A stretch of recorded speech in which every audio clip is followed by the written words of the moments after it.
नित्य स्वयं प्रकाशु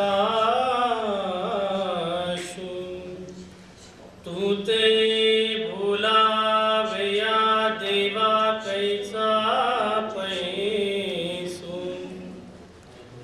तुझे माया शक्तीचा डोळेलासू लागला ब्रह्मादिका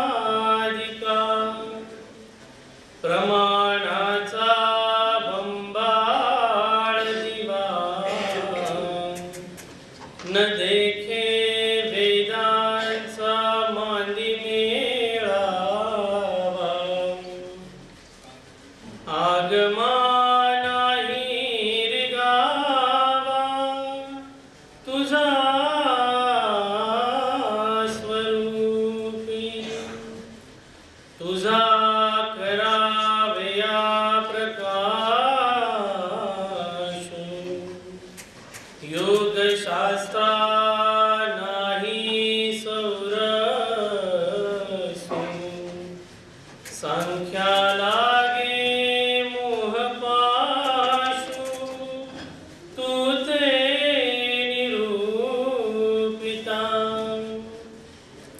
म्हणून साधन नाही ऐसे जेणे तुझे ज्ञान रत्न दिसे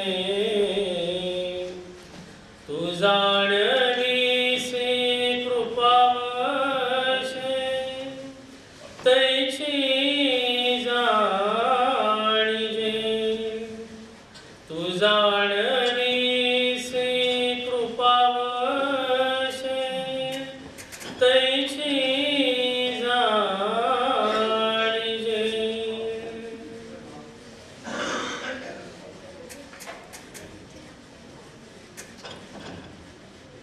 पूर्ण परब्रह्म परमेश्वर अवतार जगद्गुरु जगतपिता परमात्मा परमेश्वर श्री कृष्णचंद्र जी महाराज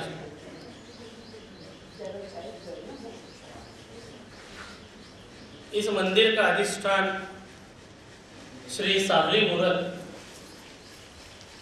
और इस मंदिर की नींव अपने कंधों पर जिन्होंने संवार रखी है ऐसे आदरणीय श्रद्धेय इस मंदिर के संचालक बड़े बाबा जी, इन सभी को अभिवादन करके मैं अपने प्रवचन को शुरुआत करता हूँ। कल हमारे बड़े गुरुजी तरड़गांव निवासी बाबा जी ने जो भी विचार आप सभी तक पहुंचाए, जिन विचारों के साथ आप सबके दिल में विधि और भाव का एक जो अनुष्ठान डाल रखा हुआ है, उस विधि और अनुष्ठान को लेकर उस विषय को आगे बढ़ाने का प्रयास मैं करूंगा, जिसके लिए आप सभी की सहायता होने की आवश्यकता समझता हूं। आप सब इस विषय को अच्छी तरह से समझ पाओगे। वैसे तो मैं हिंदी का प्रवाचक नहीं हूं, हम महाराष्ट्रवासी मराठी अच्छे जानते हैं, लेकिन आप सबके सहयोग से जहां भी कुछ मेरा मराठी वर्ड आपको दिख जाए या आपको बस सामने आ जाए, थोड़ा एडजस्ट कर लेना, यह मेरी ओर से आप सभी को विनती है। सर्वज्ञ श्री चक्रधर स्वामी जी ने बताया हुआ है, एक विधि अनुष्ठान एक भाव अनुष्ठान हे विधि भावातीत अनुष्ठान। जिस पथ पर जिस मार्ग पर हम चल रहे हैं, उस मार्ग में विधि का और भाव का होना अत्यंत अनिवार्य है। किंबहुना विधि और भाव के साथ हम चल ही नहीं सकते, इनके बिना हमारा जीवन अधूरा है। क्योंकि समाज में ज्यादातर वश देखा जाए, समाज की आज की स्थिति इन सब से अलग है। समाज में रहने वाला प्राणी, समाज में रहने वाला मनुष्य आज इस संसार में रहना नहीं चाहता। दुख से भरा ये संसार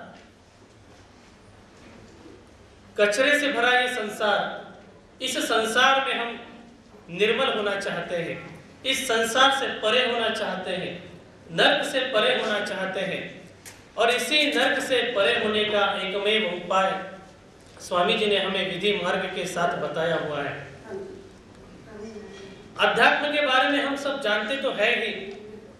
जिस दिन हमने हमारे गुरुजी से उपदेश लिया, नाम लिया, उस दिन हमें इस परमार्थ की जो तौर तरीके हैं वो बताए दिए गए हैं। इन तौर तरीकों के साथ चलकर हम अपना मार्ग सुचारू रूप से चला रहे हैं।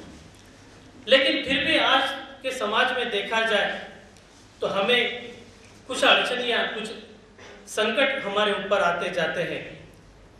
जैसे कि मनुष्य दुख से भरा हुआ है, उसके मार्ग में सुख की बजाय संकट ही ज्यादा हमें दिखाई देते हैं, दुख ही ज्यादा हमें दिखाई देते हैं।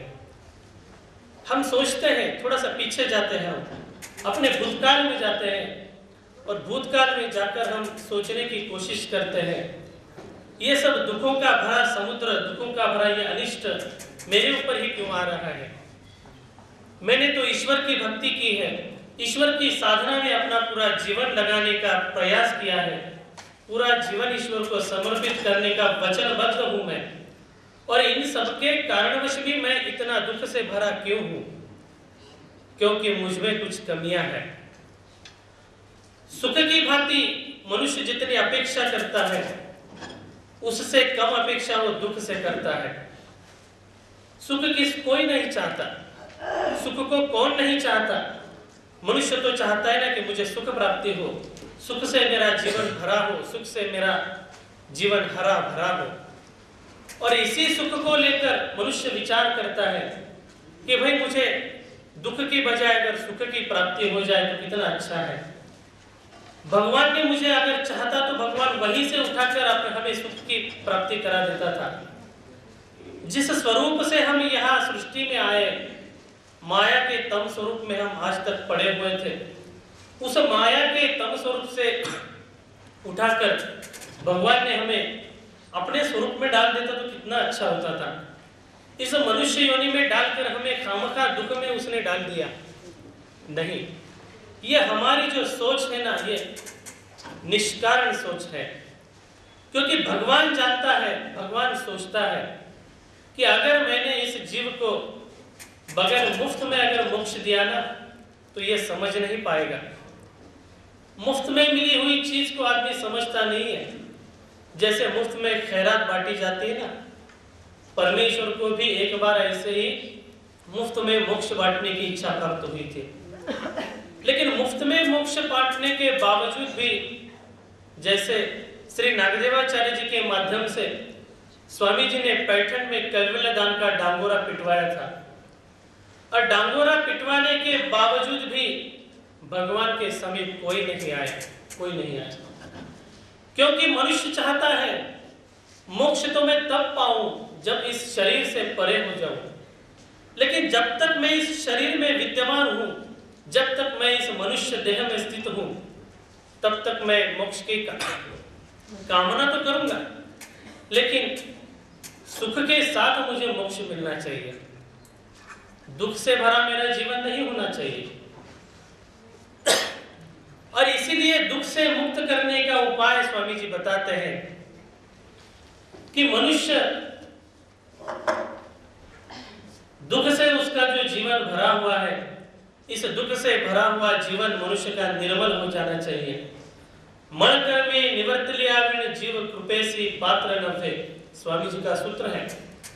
जब तक मनुष्य जीवन में इस संसार से अटके हुई सब दुखों से पार नहीं हो जाता, तब तक मनुष्य को ईश्वर की प्राप्ति होना असंभव है। ताकि मनुष्य जीवन में इन सब चीजों का ध्यान रखना अति अनिवार्य है कि मनुष्य सुख के पीछे लगा हुआ है।